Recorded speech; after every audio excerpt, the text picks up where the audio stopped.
cozy by the fire as the snow peels. Tree lights reflecting off your gift, and I can't wait till you see what it is. It's been a long time, I know, but here I go headed on my way home. Home, home for the holiday. Finally home for the holiday. Hey, hey, home, home. I've been waiting all year. Nothing in the world like holiday cheer. Friends and family gather near, cozy by the fire as the snow appears. The next day. Bumalik na naman pala dito si cat, si mother cat at yung kanyang mga pusa. Okay, so pusa pala to ng dito sa kapitbahay namin. Tapos dito siya, dinala naman niya dito nung nanganak siya. Tapos bumalik na naman doon sa may-ari. Tapos bumalik na naman dito. Nakikita nyo naman, pinoprotektahan niya yung anak niya. A mother's love. A few moments later. Okay, so gagawa pala tayo ng spaghetti ngayon. Alright, so spaghetti to na na salty. Okay, hindi to Filipino spaghetti. So parang to Italian. Kung alam niyo yung Italian, of course alam niyo kasi meron namang mga Pilipinong luluto ng Italian spaghetti. So yung Italian spaghetti is salty. Yun. Hindi naman masyadong salty, pero hindi kakaiba siya sa Filipino style. Kasi yung Filipino style is sweet siya yung mga spaghetti pala nila dito is hindi sweet. Okay? Parang Italian style. Pero iba-iba yung pamamaraan nila sa paggawa ng kanilang spaghetti. Now, ngayon, ay ipapakita ko sa inyo kung paano kami or paano namin ginagawang mag-asawa yung spaghetti namin. Alright, so saan ko natutunan to? Natutunan ko to sa aking asawa. Nakikita ko lang siya, okay? Nakikita ko lang yung mga ginagawa niya, pero hindi niya ako tinuruan kung ano talaga yung kanyang proseso. Kasi yung spaghetti ng asawa ko is napakasarap at nakikita ko lang. Hindi ako nagtatanong, nakikita ko lang kung anong mga ginagawa niya. Kasi kapag nagluluto siya, ay siya talaga yung luluto lang. Okay, hindi ako ay may langaw pa talaga. Hindi talaga ako nakikisali sa kanya. Okay. So, ipapakita ko sa inyo kung paano niya ginagawa or paano namin ginagawa. So, una is piniprito namin yung tomatoes, onions, bell peppers, and carrots. So, mas maganda, may lamok pa talaga. Okay, mas maganda na kayo na yung kayo talaga yung gumawa ng sauce. Kasi meron namang mga tomato sauce dito, pero mas masarap pala siya, guys, kapag gawin nyo yung inyong sariling tomato sauce. Okay, mas masarap siya at mas malasa. Alam niyo yun, kakaiba talaga siya. At depende naman yun sa inyo, okay? So, it depends on you kung anong gusto nyo. Ito yung pamamaraan namin, alright? Pwede nyong gayahin kung gusto nyo, pwede ring hindi, okay? This is the Italian style na spaghetti, alright? So, hindi sila mahilig sa mga sweet style dito, guys. Minsan, or isang beses, gumawa yung asawa ko. Kasi siguro nakita niya, sa Facebook ba na yung Jollibee spaghetti. Now ngayon nagluto siya. Iba talaga. Iba yung sweet style Filipino sauce talaga sa atin kaysa gawin mo dito. So sinubukan niya namang gawin, pero mas masarap talaga yung sweet Filipino style sa atin. Okay? Kasi yung mga sauce nila dito is tomato sauce lang. Wala silang mga sweet style mga sauce, spaghetti sauce, okay? So, tomato sauce lang talaga yung sa kanila dito. So, ayun na nga, itong ating mga hiniwa-hiwa ay nilagyan lang natin ng mga spices. Nilagyan natin ng ground pepper, garlic powder, tapos kaunting asin, tapos maglalagay din ako dito. Usually, naglalagay ako dito ng oregano. Alright, so yung oregano is usually Yung mga tao dito is mahilig talaga sa mga condiments, iba't ibang mga condiments, naglalagay talaga sila, lalo na sa spaghetti, alam niyo yun. At masarap siya guys, in all fairness, ako, napaka-ignorante ko dati ng mga condiments. Sabi ko, ano ba to? Parang kakaiba, pero masarap siya guys. Mas maraming condiments na inilalagay. Masarap din naman siya. Pero yung simpleng pamamaraan ng pagluluto is masarap din guys, yung wala masyadong condiments, okay? So depende na sa inyo kung anong available sa bahay nyo, ay yun lang ang gawin nyo, yun yung gawan nyo ng paraan, okay? So ito na nga, nilagyan ko ng konting oil para masute itong ating gagawin na tomato sauce, okay? So gagawa ako ng aking sariling tomato sauce, pero lalagyan ko pa rin naman ito ng parang tomato paste yata, tomato paste o tomato sauce. Okay, kasi medyo kaunti lang ito. Wala akong masyadong tomato. So lagyan ko pa rin naman. So as you can see, na marami pa akong nilalagay. Nilagyan ko ng oregano, dried oregano ho yan. And then I think that's cumin. Cumin ba? Cumin pala. Meron akong narinig cumin. Cumino ba? Ano ba yun sa ano kayang pronunciation yun?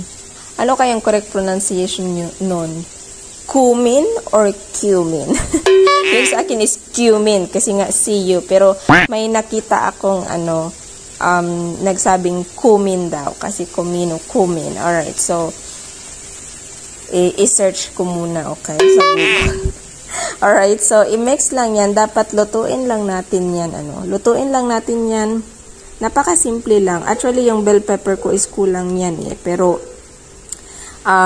wala na akong bell pepper at wala din akong panahon na pumunta doon sa public market kasi tinamad ako. So, ito lang ang aking ginawa. Ginawan ko ng paraan pa rin. So, mas masarap kung maraming tomatoes talaga. At onions. Okay. But anyway, okay pa rin naman ito. Okay. Magdaog lang ta sa lasa. Yung lasa talagang pinaka-importante. Okay. Kahit ilang ricados pa yung nilagay nyo, ilang ingredients, kung wala namang angay, kung hindi naman malasa, at kung hindi naman masarap yung pagkakaluto mo, ay talagang wala rin yung walang anong tawag dito? Wala pa ring saysay. Walang saysay. Okay, well anyway. Alright, so lutuin lang muna natin yan. Okay, hintayin muna natin. Tapos, i-blend natin yan, guys. Alright, so yun yung nakita ko sa asawa ko. Kasi sinubukan ko rin naman. Alam nyo, sinubukan ko rin na hindi gawin to. At gamitin lang yung tomato sauce. Iba siya guys. Mas masarap talaga kung sarili yung tomato sauce yung gawin nyo. Kasi mas malasa siya. Okay? Kasi nakakalagay kayo ng tinitimpla nyo. Sarili yung timpla. Okay? So, mas masarap talaga siya kung tingnan nyo. Nilagay ko na yung tomato sauce pala yung ginawa. Nilagay ko. Okay? So, sometimes naglalagay ako ng tomato paste. Okay? Kung walang tomato paste, tomato sauce. Okay? So, upang mag-mix kasi walang masyadong tomatoes nga, diba? So, dapat lagyan natin ng tomato sauce upang medyo dumami naman yung ating tomato sauce. Alright? So, yun lang. Actually, kulang talaga itong ricados ko eh. Pero okay lang. Nagawan pa rin natin ng paraan. Okay, so yung gagawin ko pala ngayon is chicken. Chicken na spaghetti. Hindi siya beef kasi actually nakita ko lang to sa biyanan ko dati. Siguro dahil wala na siyang karne ng mga panahon yun at nasarapan ako. Sabi ko gawin ko nga. Okay, hindi siya ground na chicken pala yung ginamit guys. It's a chicken breast tapos hiniwa-hiwa lang. Kasi hindi common dito yung ground na chicken. Okay? Tapos, hindi rin common dito na may ground pork. Okay? Ground beef lang talaga yung makikita nyo dito, guys. Like I told you the last time, yung kanilang, nung nagpag-grind kami ng ng pork. Bumili kami ng pork. Half pork, half beef talaga guys. Kasi ayaw ng mga nasa merkado na nahahaluan ng pork yung kanilang beef, yung kanilang grinder. Kaya yung ginawa namin, pumayag yung yung tao, pumayag siya, si kuya, na mag-grind ng pork, pero dapat yung sa huli is may meat talaga, yung ground beef talaga. So, bumili kami ng pork, half meat, or beef meat. Okay, so, ganun dito, hindi ka makakabili talaga dito ng pork, ground pork, or ground chicken. Okay, so, mahirap. So, kung gusto nyo mag-ground pork talaga, pwede nyo rin namang tadtarin lang. Bumili kayo sa bahay, tapos tadtarin. Syempre, medyo nakakapagod yun. O, di kaya bumili na lang kayo ng machine ng sarili nyo, diba? So, yun yung isa sa mahirap na, isa sa mahirap na suliranin. Suliranin. Okay, isa yun sa mga mahirap sa amin, sa mga OFW, sa ibang bansa na walang mga ganon. Okay, walang Filipino market, walang mayroong Asian but no Filipino market, diba? So, medyo mahirap. It's really a struggle for us OFW na naninirahan sa ibang bansa na walang masyadong ganon. Okay, so, ayun na nga, kumukulo na at ating hintayin munang maluto, okay?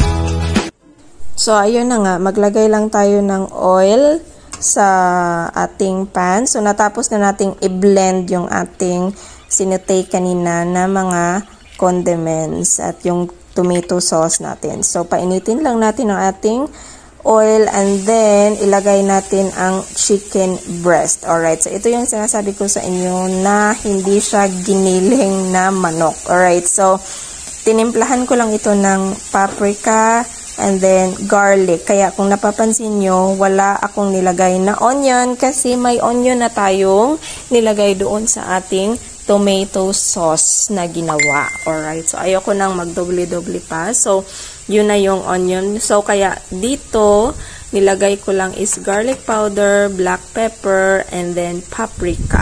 Alright, so pwede nyong lagyan ng kaunting asin kung gusto nyo. Pero ako, hindi na muna ako naglalagay ng asin dahil may asin na ho yung tomato sauce natin. Mamaya na tayo magdagdag.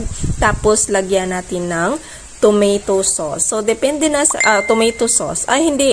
Soy sauce pala. Soy sauce. Alright. So, depende na sa inyo kung anong gusto nyo. Ako naglalagay ako ng soy sauce pala. Alright. Yung iba, hindi naglalagay. Okay lang din. Okay. Depende na sa inyo. Nasa sa inyo na yon. Okay. Kung anong gusto nyong klase ng pagluluto. Alright, so kanya-kanya naman tayo ng pagluluto. Kanya-kanya naman tayong paraan ng pagluluto. So, ito yung paraan ko. Okay, so kung ayaw nyo ring gayahin to, okay lang din. Alright, so hintayin lang natin munang maluto yung chicken. Alright, always remember to always sanitize. Sanitize. Okay, so always clean talaga yung mga pinaggamitan nyo ng mga chicken, yung paghihiwa, yung mga kutsilyo, yung mga tadtaran, and everything. Dapat, inaano nyo yan guys. Hinuhugasan nyo talaga separately doon sa mga malinis na kasi baka makontaminate. Okay? So, always remember that. Okay? Especially, mag-prepare talaga ng chicken. Alright? So, yeah, I always magpabukal ng tubig, boiling water, and then pour lahat ng lahat ng mga ginamit ko ay talagang nilalagyan ko ng boiling water. Alright, so hintayin lang muna natin itong maluto.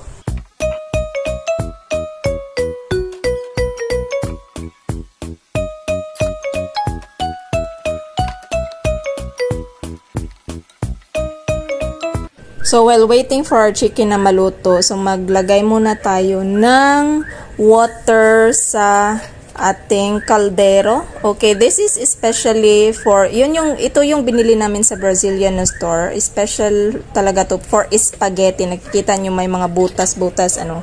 So, very, very, very easy lang na i-pour yung, water. Tapos, hindi lumalabas yung noodles, guys. Maganda talaga siya for spaghetti, talaga siya for pasta. So, naluto na ang ating chicken. So, atin lamang itong ukay-ukayin.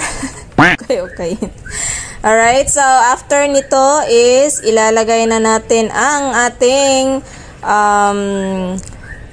sauce. Alright, so ito yung blender natin na sauce kanina. So, nakikita nyo, diba? Very, talaga, very maganda ang ating sauce, guys. Kasi, gawa natin, sariling gawa, mas maganda talaga. And very thick yung consistency.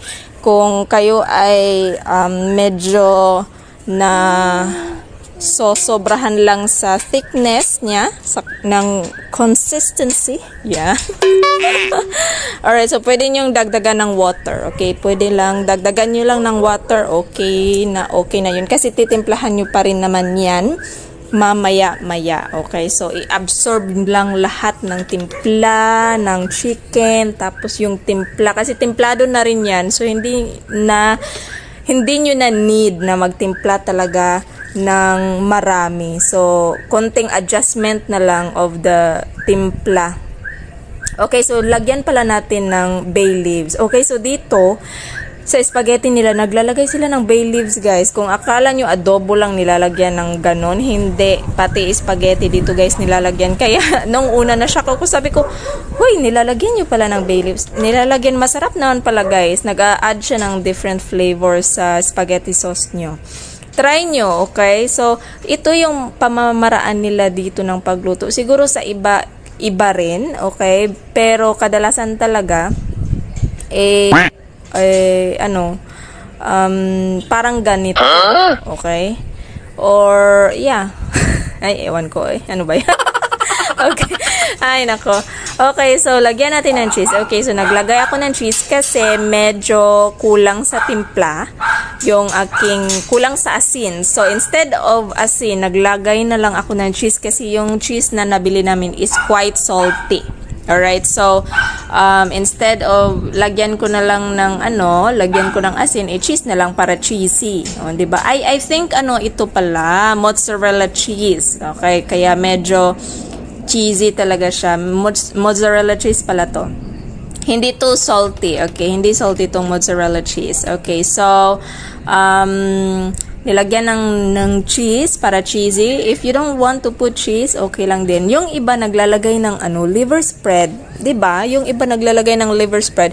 Ako dati naglalagay ako ng liver spread pero ngayon hindi na, guys, kasi nag-a-add din siya ng different flavor. Parang nag-iiba yung flavor niya. Pero for the consistency, maganda siya. Okay, so nag-add pala ako ng oregano. So, 'di ba kanina nag-add na tayo ng oregano dito, like I told you, mahilig talaga sa mga condiments yung mga tao dito. So, nilalagyan ko pa rin ng oregano talaga. Dried oregano. Mabango. Okay? Mabango yung spaghetti kapag nilalagyan nyo ng dried oregano. Tapos, pakuluan nyo lang yan, guys. Kung na-adjust nyo na yung flavor ng spaghetti sauce nyo, ipakulo lang yan ng kaunti, ng bahagya, at i-check natin ang ating noodles. Hindi ko pa pala nalunod yung noodles. Ilunod pa pala yung noodles, guys. Ano ba naman yan? Okay, so, ang ating noodles ay nasa kaldero na. Okay. So, yung iba, meron ako nakitang videos, na yung iba hindi naglalagay ng oil sa kanilang pasta. Okay, bakit? Kasi daw, hindi daw dumidikit yung pasta sauce kapag may oil yung pasta nila. Okay, so, ewan ko, hindi ko alam ano, kasi yung sa amin parang dumidikit naman. Okay, so may nakita akong ganun, parang sa Europe yata yun. Meron siyang asawa na ano, from Netherlands. Okay, so, ewan ko kung baka sa kanila, no? Baka ganun, pero dito hindi naman. Naglalagay kami ng oil para hindi talaga siya hindi magdikit-dikit, ano. Okay, so ngayon, so for the meantime ay maghuhugas muna tayo ng ating mga hugasin upang hindi na tayo medyo mahirapan mamaya sa paghuhugas kasi alam mo nakakatamad talagang maghugas lalo na pagkatapos ng kumain. Okay, so kaya hugas-hugas muna sa ating mga hugasin.